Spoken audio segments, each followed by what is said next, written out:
من هنا تأتي مسؤولية وزارة التعاون الدولي، ومن هنا يأتي دوري أيضا في هذا الموضوع برمته، أن لكان لابد أن أعرض الموضوع بتفاصيله وبرمته على مجلس الوزراء. بالفعل في شهر يوليو مجلس الوزراء المصري اتخذ قرارا بالإجماع بتشكيل لجنة تقصي حقائق، وكلف السيد وزير العدل السابق بتشكيل هذه اللجنة وتقصي الحقائق الخاصة بهذا الموضوع، وتقديم تقرير في ذلك الشأن إلى مجلس الوزراء، وهو ما قام به بالفعل وزير العدل السابق مستشار محمد الجندي.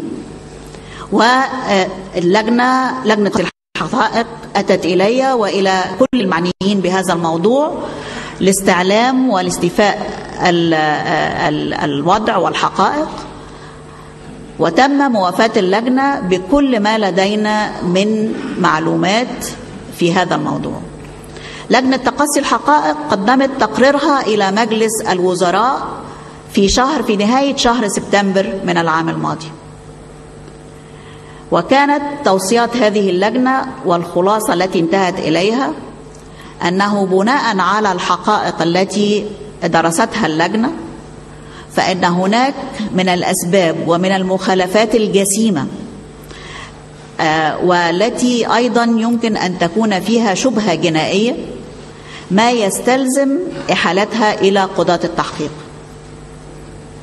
وبناء على هذا التقرير في آخر سبتمبر مجلس الوزراء المصري اتخذ قرارا بالإجماع بإحالة نتائج لجنة تقصي الحقائق إلى قضاة التحقيق، وقضاة التحقيق تسلموا أوراق هذا الملف يوم 3 أكتوبر 2011.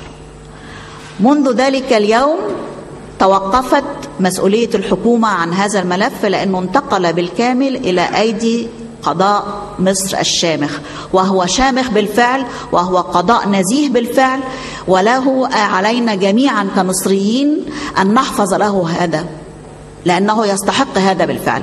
وأنا شاهدة على ذلك، لأننا أيضا أثناء بدء قضاة التحقيق لعملهم طلبوا شهادتي، وأنا ذهبت للإدلاء بشهادتي، استمرت على مرحلتين لمدة 11 ساعة أدليت فيها بأقوالي من واقع المعلومات المتوفرة لدي كوزيرة تعاون دولي، ومن واقع تعاملنا وإدارتنا لملف المساعدات الأمريكية الاقتصادية، لأنه طبعا زي ما حضراتكم عارفين المساعدات شقين، الاقتصادي والعسكري. ومنذ ذلك الوقت، منذ 3 أكتوبر، وبعد أن أدليت بشهادتي أمام قضاة التحقيق الذين أنتهز وقوفي في هذا المنبر الموقر لأقدم لهم كل التحية على المهنية العالية جدا، وعلى الحرفية، وعلى أيضا النزاهة والاستقلال التام. هذه هي الجزئية التي تخص وزارة التعاون الدولي في هذا الموضوع. وأود أن أنهي كلمتي أمام حضراتكم أنه لو عادت بي الأيام لقمت بما قمت به دون أي نقصان، وأنا أفتخر به كمواطنة مصرية وكمسؤولة مصرية أقسمت أن ترعى مصالح الشعب، وأن تحترم استقلال الوطن، وتحافظ على سلامة أراضيه. شكرا سيد الرئيس. شكرا للسيدة الوزيرة فايزة أبو النجا وزيرة التخطيط والتعاون الدولي. والآن